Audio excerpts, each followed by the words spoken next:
Ողջույն, Ռեոփնի եթերում ամփոփում ենք հոկտեմբերի 14-ը։ Արամուսում ամուսինների սպանության մեջ կասկածվողը նույն օրը եւս 2 հոգու է կյանքից զրկել եւ հափշտակել նրանց ավտոմեքենան։ Վերջին դեպքը տեղի է ունեցել Զովաշեն գյուղում։ Կասկածյալը Կոտայքի մարզի բնակիչ 61-ամյա տղամարդ է, որն իր զոհերի վրա կրակել էր իր անունով գրանցված որսորդական հրացանից։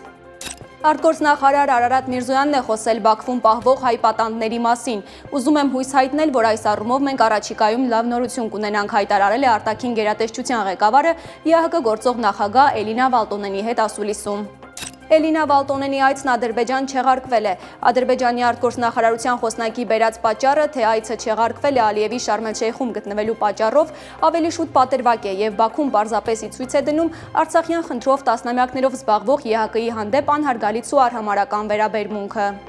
Բելգիայի թագուհի Մաթիլդան Հայաստանում է։ Այցը, որը կտևի մինչև հոկտեմբերի 15-ը, կրում է հատուկ առաքելություն։ Նորին մեծությունը Հայաստանում է որպես ՄԱԿ-ի կայուն զարգացման նպատակների պաշտպան։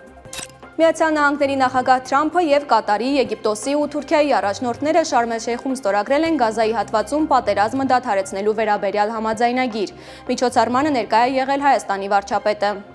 Համասը ազատ է արձակել Գազայից ողջ մնացած վերջին իսրայելցի գերիներին հրադադարի պայմանագրով, իսկ Իսրայելը վերադարձրել է պաղեստինցի հազարավոր կալանավորների։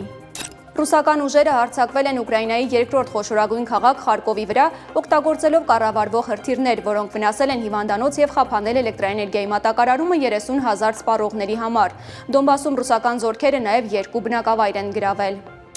Այսօրվա նորություններին ավելի մանրամասն կարող եք ծանոթանալ հետևելով մեր լրատվական թողարկումներին։ Ես Մերի Դանիելյանն եմ։ Մինչև վաղը։